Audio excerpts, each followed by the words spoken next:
sei se vocês viram esse caso aqui. Quero mostrar rapidinho pra vocês isso. Isso já faz um tempo, na verdade. Mas demonstra bastante o que...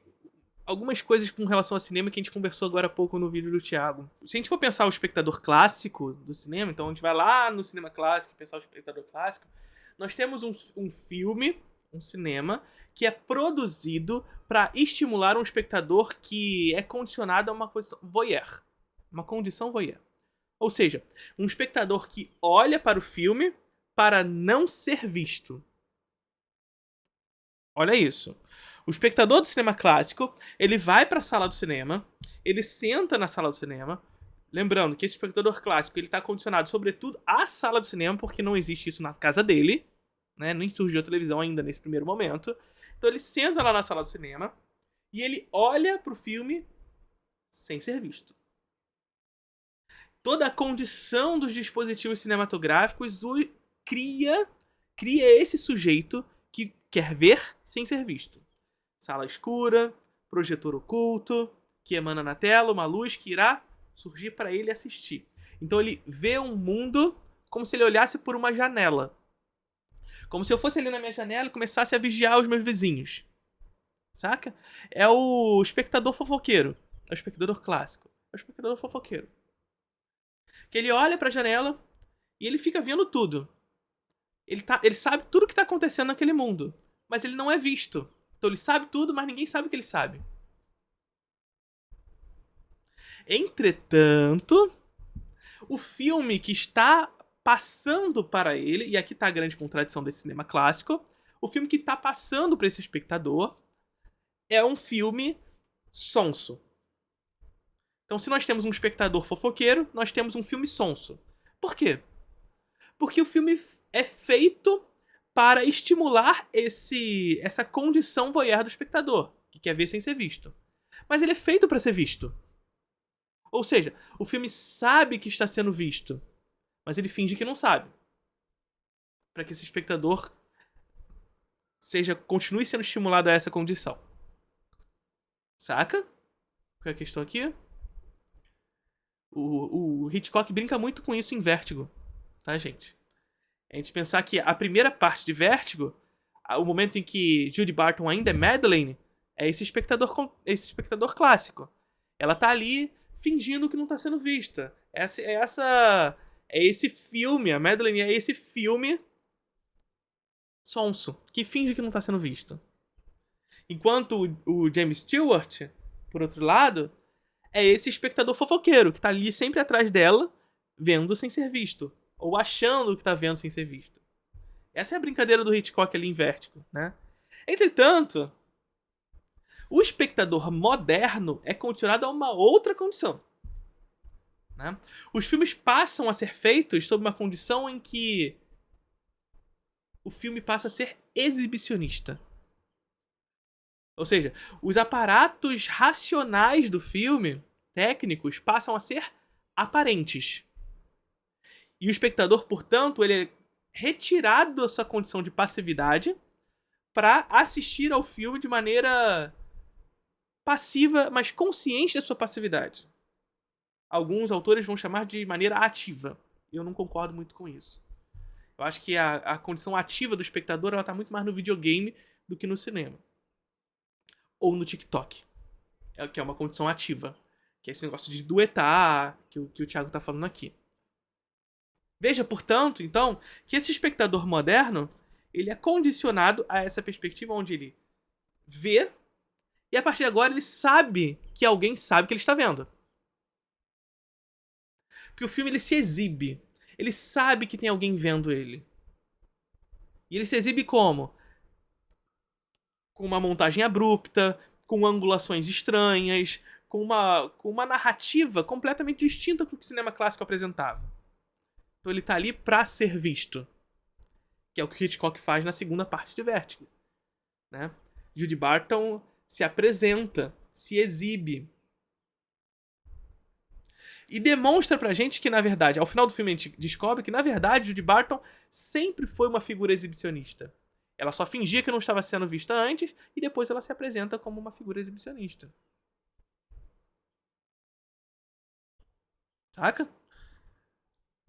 Então, essa é a diferença do espectador clássico e, portanto, do filme clássico, de como o filme se apresenta para o espectador clássico, e a diferença do espectador moderno e como o filme moderno se apresenta para o espectador moderno. Agora, como é esse espectador e esse filme pós-moderno?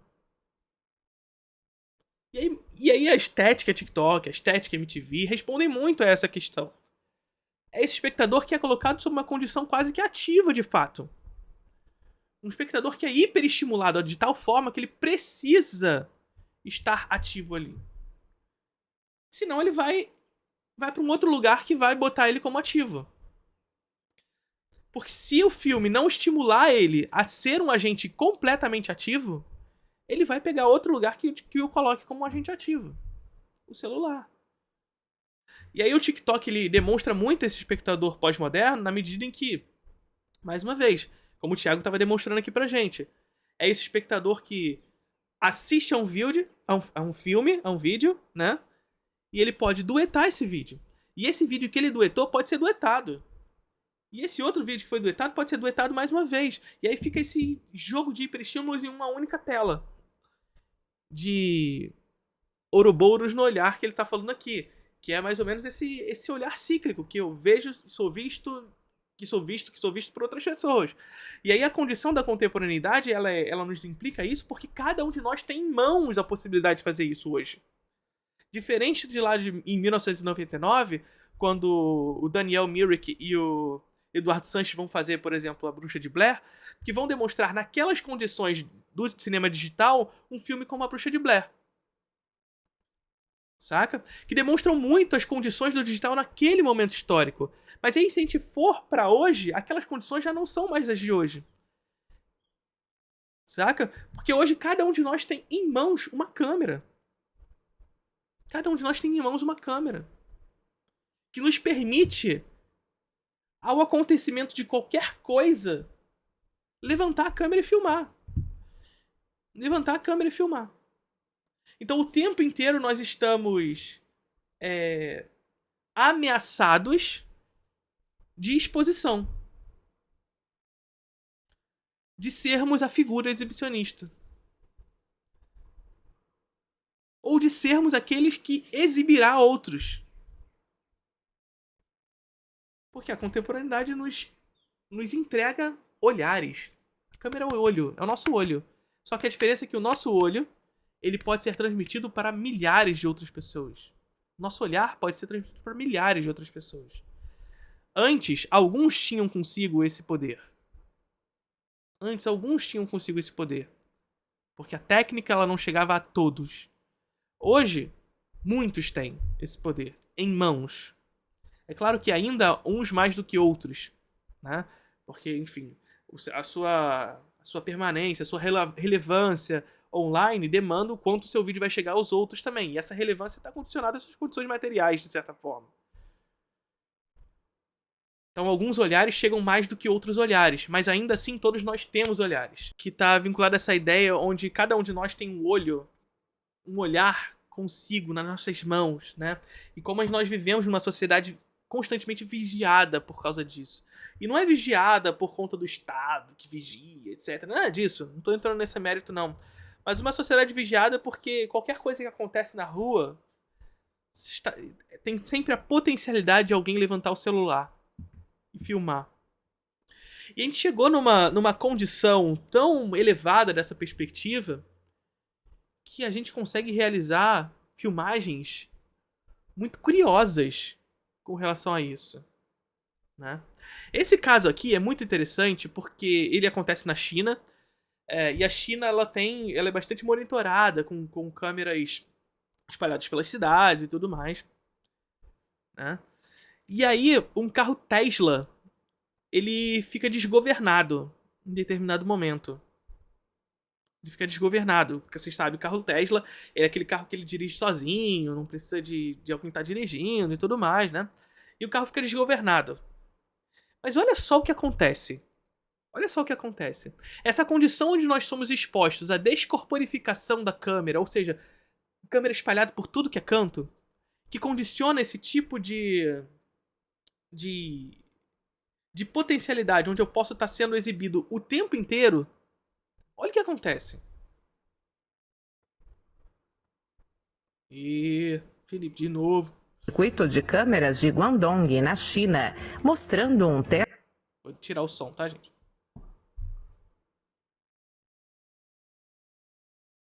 Olha isso. O carro fica desgovernado.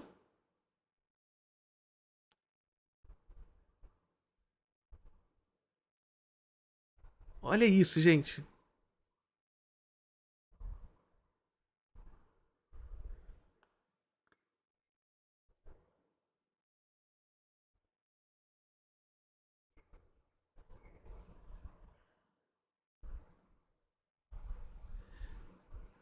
Saca? Que loucura.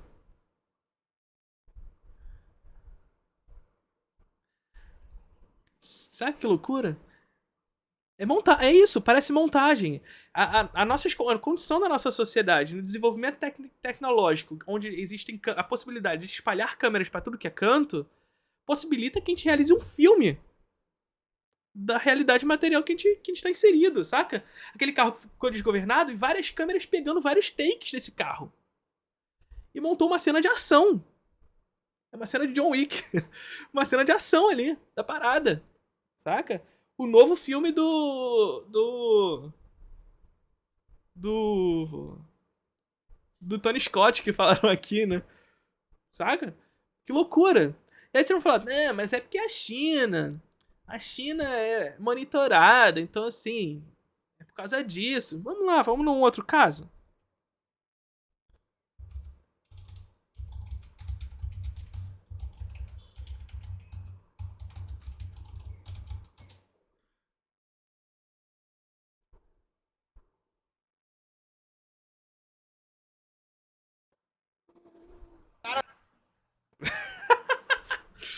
Vamos lá, outro caso.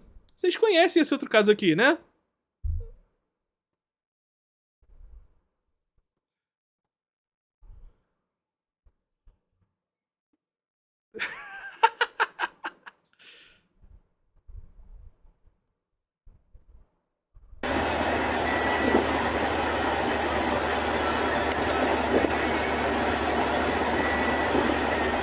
Olha isso, gente. Não precisa ser a câmera do Estado, não. Cada um de nós tem a possibilidade em nossas mãos. Vem mesmo, vem aqui, inferno, vem. Eu pego 2 takes, eu pego o take dentro do caminhão e eu pego o take fora do caminhão.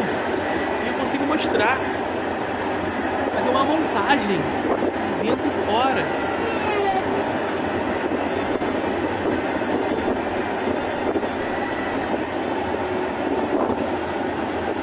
Ou não, você não quer descer, você vai descer! Você vai descer!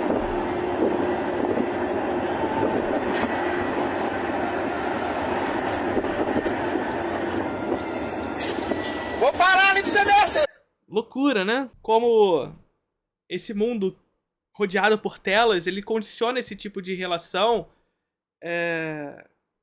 onde eu tô sempre sob a potencialidade de ser filmado.